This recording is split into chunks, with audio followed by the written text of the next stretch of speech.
Welcome to Shukla study point. आप सभी का स्वागत है आपके अपने YouTube channel Shukla study point में। मैं शिवम शुक्ला आप सभी दोस्तों का हार्दिक स्वागत करता हूं।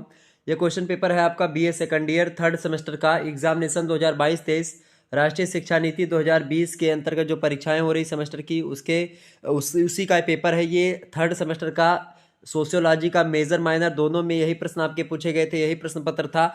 तो यानी कि ये डॉक्टर राम मनोहर लोहिया अवध विश्वविद्यालय जो है अयोध्या में, इसी का एक क्वेश्चन पेपर है। ठीक है, तो इससे एफिलेटेड जितने भी कॉलेज थे सभी में यही क्वेश्चन पेपर आपका पूछा जाता है और बाकी विश्वविद्यालयों के लिए यह क्वेश्चन पेपर आपका महत्वपूर्ण हो सकता है, इसीलिए मैंने सोचा यह करवा दिया जाए। और इससे पहले एक दिन पहले मैंने जस्ट मॉडल पेपर दिया था, सारे के सारे प्रश्न उसी मॉडल पेपर से आपके आ चुके हैं। आप देखिए कि मैं एक दिन पहले मैंने आपको बता दिया कि भाई ये प्रश्न आपके आने वाले हैं और वही प्रश्न आपके आ चुके हैं और इतने सरल तरीके से मैंने उस वीडियो में आपको समझाया था सारी चीज़ों के बारे में। आप बहुत ही एक प्रकार से गौरवान्वित महसूस कर रहे होंगे अपने आप में कि भाई शुक्ला स्टडी पॉइंट मैंने ज्वाइन किया था।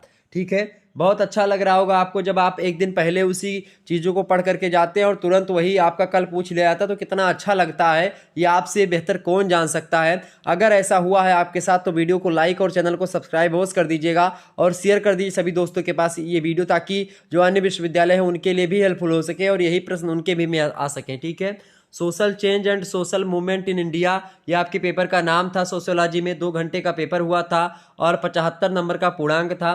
नोट आपसे कहा गया था कि attempt all sections as per instructions, यानी सभी खंडों के उत्तर निर्देशानुसार दीजिए।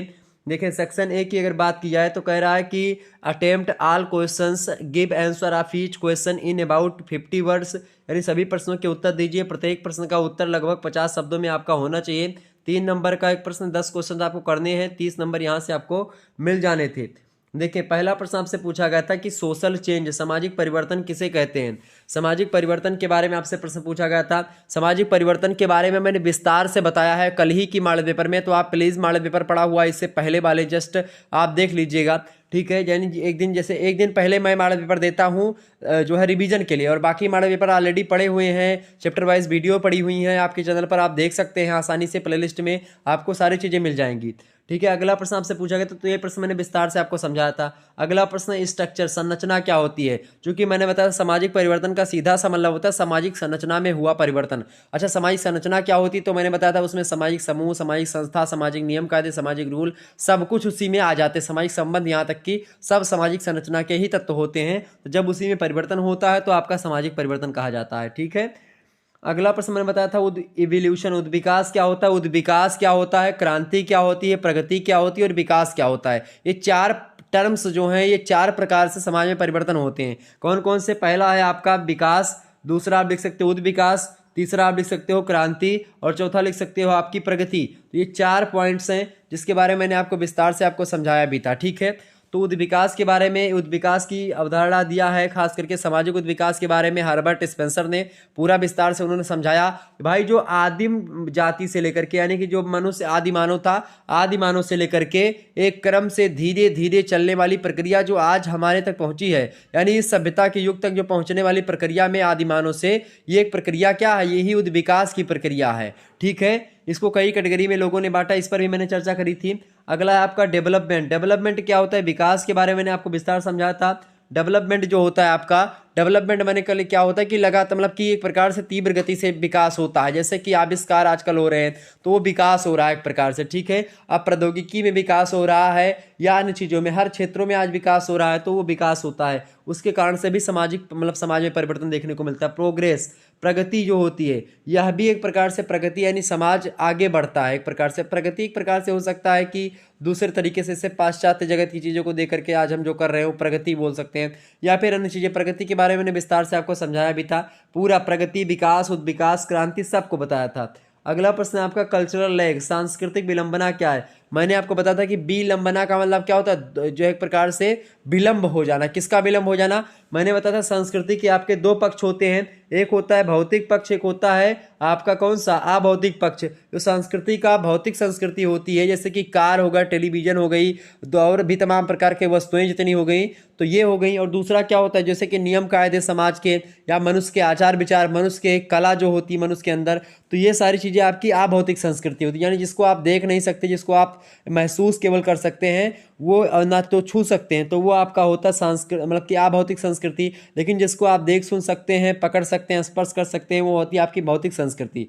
तो मान लेते हैं भौतिक संस्कृति का विकास ज़्यादा हो जाए और अभौतिक संस्कृति का विकास इसकी तुलना में कम ही रह जाए, ठीक है, नहीं इसका विकास उतना ना हो पाए, इसका विकास खूब ज़्यादा हो जाए, तो क्या होगा, सांस्कृतिक लैग हो जाएगा, यानी कि सांस्कृतिक विलंबना हो जाएगी। क्योंकि जब संस्कृति का एक पक्ष ज़्यादा विकसित हो जाए और दूसरा पक्ष उसकी अपेक्षा कम विकसित रह जाए, तो ये होता है सांस्कृतिक विलंबना। ये अवधारणा सांस्कृतिक विलंबना की है, यानी कि आप चाहे मान सकते हैं आपके आचार विचार बहुत ज़्यादा हाई लेवल पर पहुँच जाए, लेकिन आपके पास उतने अच्छे उपकरण ना हो, तो ये भी सांस्कृतिक विलंबना ही होती है। ठीक है, समझ में आ गई, पूरी बातें मैंने आपको बताई थी। अगला आपका प्रश्न आ चुका है संस्कृतिजेशन, यानी संस्कृतिकरण क्या है। संस्कृतिकरण में बताया था कि जब कोई उच्च जाति जो होती है उसके क्रियाकलापों को, उसके नियम कायदे के, जो उच्च जाति के लोग करते हैं, उनके मापदंड, उनके नियम कायदे, पहनावा ओढ़ावा, रहन सहन, खान पान, ठीक है, उनके रीति रिवाज, जब उच्च जातियों के रीति रिवाज को, या जो चीज़ें मैंने अभी भी बताई आपको सारी चीज़ें, तो उन चीज़ों को, यानी उच्च जातियों के क्रियाकलापों को, उनके चीज़ों को जब कोई निम्न जाति का प्राणी जो होता है वो अपना लेता है, तो वो एक प्रकार से वही प्रक्रिया क्या कहलाती है, संस्कृतिकरण कहलाती है। यानी उच्च जाति के क्रियाकलापों का अपनाया जाना किसके द्वारा, निम्न जाति के लोगों के द्वारा, तो वो होता है आपका क्या भाई, उसी को बोलते हैं संस्कृतिकरण। ठीक है, आगे बढ़ते हैं। अगला प्रश्न आपका सोशल मूवमेंट, सामाजिक आंदोलन। सामाजिक आंदोलन कुछ संगठनों के द्वारा या कुछ व्यक्तियों के द्वारा, कुछ समूहों के द्वारा किसी एक मत को लेकर के क्या होता है, सरकार के खिलाफ भी और सरकार के समर्थन में भी, जब लोगों का एक प्रकार से उतराव हो जाए, लोग इकट्ठा होकर के मांग करने लगे किसी चीज़ का, चाहे समर्थन करें चाहे विरोध करें, तो वो एक प्रकार सामाजिक आंदोलन होता है। पूरा विस्तार से मैंने आपको बताया था इसके बारे में। अगला प्रश्न, यानी एक भी प्रश्न आपका छूटा नहीं, सबका सब आया हुआ है। आप इससे पहले वाला जस्ट मॉडल पेपर देखेंगे या कोई भी मॉडल पेपर आप उठा करके देख लीजिएगा, 3-4 मॉडल पेपर मैंने दिया है 2023 का थर्ड सेमेस्टर का, सब देख लीजिएगा, सब से, यानी कोई एक मॉडल लेकर के और इससे मिला लीजिएगा, सबका सब आया हुआ होगा।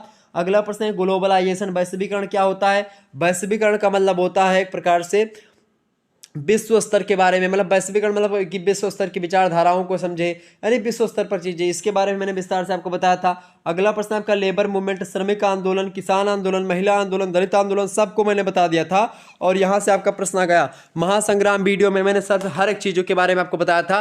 तो मेरे हिसाब से एक भी प्रश्न आपका ऐसा नहीं है जो कि नहीं आया हुआ है हमारे द्वारा बताए गए मॉडल पेपर से, सब प्रश्न आपका हो जाता और आप टॉप कर भी सकते हो अगर आपने अच्छे तरीके से लिखा होगा। बस भाई अब मेरा तो काम है पढ़ाना, मैं आपकी जगह पर कॉपी तो लिख नहीं सकता हूँ, ठीक है। तो आप लोग क्या करेंगे, आप लोगों को बस मेरा काम है पढ़ाना और मैं पढ़ा रहा हूँ अपने तरफ से पूरा दिन रात मेहनत करके, और आप लोगों को धुआं धुआं कर देना है, ठीक है। और अच्छे तरीके से अपनी एक प्रकार से क्या कर देना, लिखाई पर थोड़ा सा फोकस कर लीजिएगा। बाकी तो छोड़ दीजिए आप मुझ पर कौन से प्रश्न आने वाले हैं और कैसे उसको लिखना है, ठीक है। बाकी लिखने का काम केवल आपका। सेक्शन बी यानी खंड बा की बात की जाए, नोट देखेंगे। Attempt any 4 questions, give answer of each question in about 150 words, यानी किन्हीं 4 प्रश्नों के उत्तर दीजिए। प्रत्येक प्रश्न का उत्तर लगभग 150 शब्दों में आपको देना है। 4 प्रश्न आपको करने हैं, 6 नंबर का एक प्रश्न है, 24 नंबर यहाँ से आपको लगोतरे से मिलने वाले हैं। प्रश्न देखें, प्रश्न पूछा गया था define social change, explain the main characteristics of social change, सामाजिक परिवर्तन की परिभाषा कीजिए और सामाजिक परिवर्तन की प्रमुख विशेषताओं का उल्लेख कीजिए। देखिए सेम टू सेम पर प्रश्न मैंने आपको बताया था, सामाजिक परिवर्तन की परिभाषा भी बताई है, अर्थ भी बताया है, सामाजिक परिवर्तन की विशेषताओं पर भी मैंने चर्चा करी है। तो एक प्रकार से यह भी प्रश्न आपका आ गया था। अगला प्रश्न आप देखेंगे, दूसरा प्रश्न आपका क्या, तीसरा प्रश्न आपका पूछा गया था यहाँ पर, ठीक है, कि what do you understand by social development, discuss the main features of social development, सामाजिक विकास से आप क्या समझते हैं, पूरा बताया था मैंने। सामाजिक विकास की प्रमुख विशेषताओं का वर्णन कीजिए, विकास, प्रगति, क्रांति, सबकी विशेषता, सब में अंतर भी मैंने आपको बताया था, यह भी प्रश्न आपका हो गया। चौथा प्रश्न आपसे पूछा गया था, explain in brief the role of information technology in social change, यानी सामाजिक परिवर्तन में सूचना प्रौद्योगिकी की भूमिका का विवेचन कीजिए, संक्षिप्त विवेचन। पूरा मैंने बताया था सांस्कृतिक परिवर्तन की सूचना प्रौद्योगिकी, चैप्टर वाइज वीडियो प्रोवाइड करवा रहा था, उसमें मैंने सूचना प्रौद्योगिकी के बारे में आपको समझाया था। अगला प्रश्न आपसे पूछा गया था, explain the impact of modernisation on Indian society, भारतीय समाज पर आधुनिकीकरण के प्रभावों की विवेचना कीजिए। मैंने इस पर ज़्यादा लेक्चर भी दिया था, बीच में रुक करके मैंने एक प्रकार से खूब ज़्यादा बताया था आपको मॉडर्नाइजेशन पर कल की वीडियो में, ठीक है, आप लोगों ने देखा होगा। अगला प्रश्न आपसे पूछा गया, आप सभी लोग देखिएगा, छठा नंबर प्रश्न आपकी स्क्रीन पर आ चुका है, define social movement, discuss the nature of social movement, यानी सामाजिक आंदोलन की परिभाषा कीजिए, सामाजिक आंदोलन की प्रकृति का विवेचना कीजिए। मोस्ट इंपॉर्टेंट प्रश्न है, सामाजिक आंदोलन के बारे में पूरा मैंने इसको समझाया था, ये भी प्रश्न रखा था। अगला प्रश्न आपका, write short note on women's movement in India, यानी भारत में महिला आंदोलन पर संक्षिप्त टिप्पणी लिखिए। महिला आंदोलन से लेकर के सारे आंदोलनों पर मैंने चर्चा करी है। अगला प्रश्न आपका आ चुका, 8वां नंबर पूछा गया था आपसे प्रश्न। 8वां नंबर प्रश्न था, explain the M N. Srinivas concept of Sanskritization, यानी एम.एन. श्रीनिवास की संस्कृतिकरण की अवधारणा का वर्णन कीजिए। मोस्ट इंपोर्टेंट प्रश्न ये आपका पूछा गया है। संस्कृतिकरण के बारे में मैंने आपको विस्तार से बता दिया था। एम.एन. श्रीनिवास की अवधारणा के बारे में भी मैंने चर्चा करी थी, कहा था उनके अनुसार परिभाषा भी मैंने आपको बताई थी। ठीक है, सेक्शन सी की बात की, यानी खंड सा की बात की जाए, नोट आपसे कह रहा है, attempt any 2 questions, give answer of each question in about 450 words, यानी कि आपको कह रहा है कि किन्हीं 2 प्रश्नों के उत्तर देने हैं 4 प्रश्नों में से। ये बात ध्यान रखेंगे, प्रत्येक प्रश्न का उत्तर 450 शब्दों में आपको लिखने के लिए बोला गया है। 10.5 नंबर का एक प्रश्न है, 2 क्वेश्चन आपको कुल मिलाकर के कर दें, 21 नंबर यहाँ से आपको मिलेगा। ठीक है, देखें प्रश्न आपका पूछा गया था दीर्घ उत्तरीय का पहला प्रश्न कि explain the factors of social change, यानी सामाजिक परिवर्तन के कारकों का विवेचन कीजिए।